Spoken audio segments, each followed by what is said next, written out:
Problem with a lot of people, though, you know what? It doesn't matter what you say, they're not going to listen. If you show them something, no, it's not that. See, well, it says that.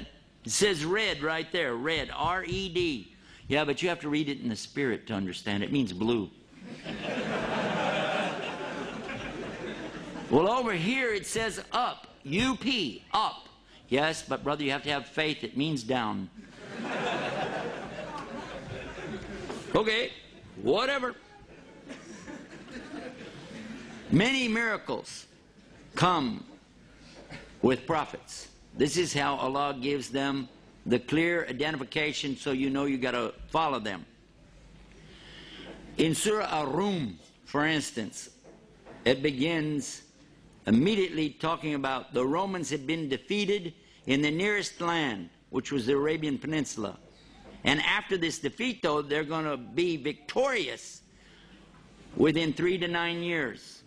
It's a word in Arabic that means 3 to 9 years. And sure enough, they were badly defeated in Antioch in 613, and as a result, the Persians swiftly pushed them on all fronts. It was hard to imagine the Romans would ever defeat the Persians, but sure enough, the Quran was right, because the Romans were victorious within 3 to 9 years. It was in the year 622, 9 years after the Romans' defeat. The two forces met again on Armenian soil. The result was decisive victory in favor of the Romans. MashaAllah. Prophecy was fulfilled. Now that's a prophecy, though, in the time of Muhammad. So the detractors from Islam would say, well, he made it up after the fact. Never mind the fact that we know when it was revealed because people were reciting it. But they'll still say, well, I don't believe that. I don't want to believe that. It's not mentioned in this book, but most of you will know it when I mention it to you. The most amazing miracle that I know of dealing with the Quran and the Prophet Muhammad sallallahu alaihi wasallam is one that I thought about after I saw a movie called Back to the Future. Haram, haram. Anyway. The movie Back to the Future talks about a guy who goes in the past, then he wants to go back to the future. They had another sequel to it where he goes into the future, then a third sequel to it where he goes in the future, and then he goes way in the past back to the Old West, and then goes back and forth. He's going back and forth and back and forth.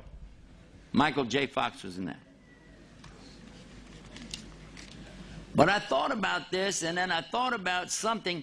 Nobody could really predict things that happened in the ancient past that people are arguing about. They don't even know what it is for sure. But somebody to predict something in the past and then make a connection with that to something in the future. Do you think somebody could do that? That would be really tough. I want you to take a subject that happened, let's say, 3,000 years ago, okay? And I want you to take that subject and then predict something about it 1,500 years from now, and let's see how well you can do.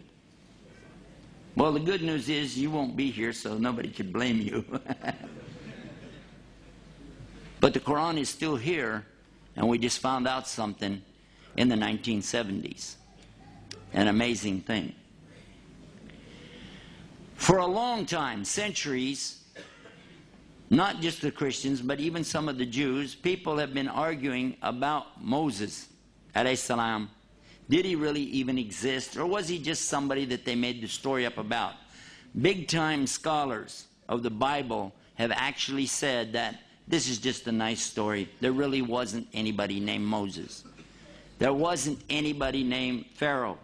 There really was no incident of the Jews being taken into captivity or the punishment that they went through and then being saved and taken away from that. It's just something that somebody made up. And they even say it was made up probably during the Babylonian exile, which did happen. This is on record. And when they came back from it, they just put all that together to kind of, encourage the troops and stuff like that. This is actually in books that I've read about the scholars of the Old Testament.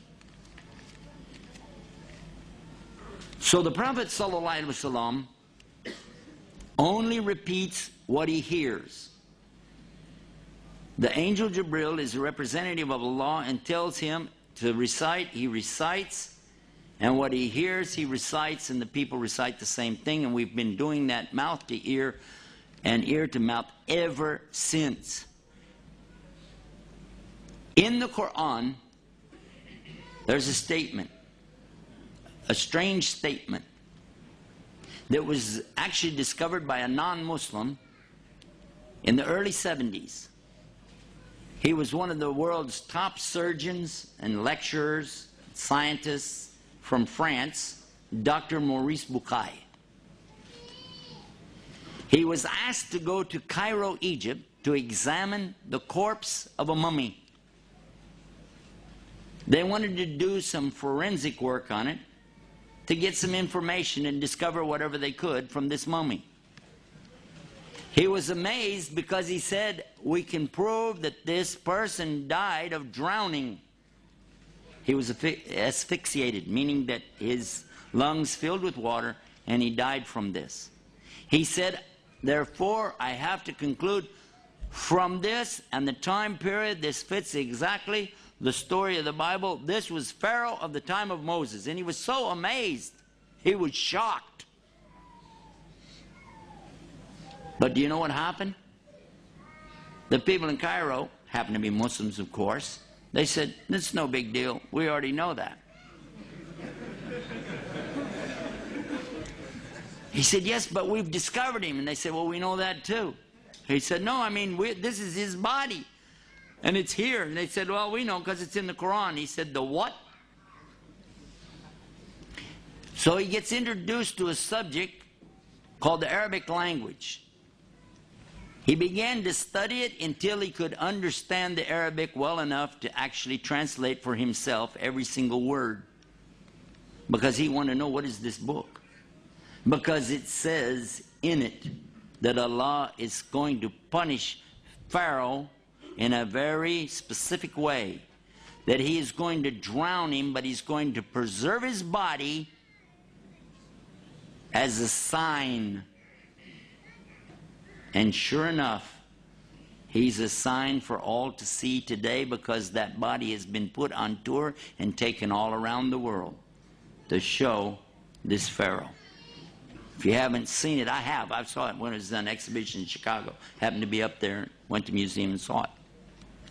They've toured this body around the world and said, most likely, this could be Moses. Not Moses himself, but the Pharaoh of Moses' time. There he is. Amazing, huh?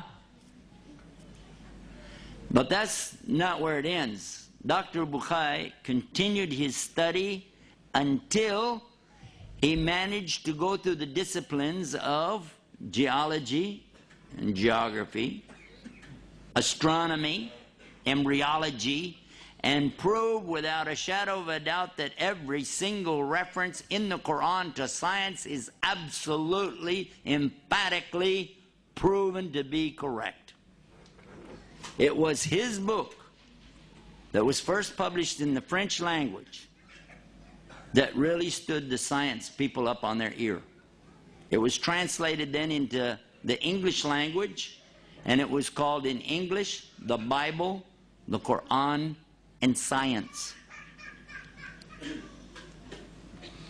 He wrote another book, The Origin of Man, because it became evident, without any doubt, what Allah had said in the Quran proves there is a God, a creation, and human beings did not come from monkeys.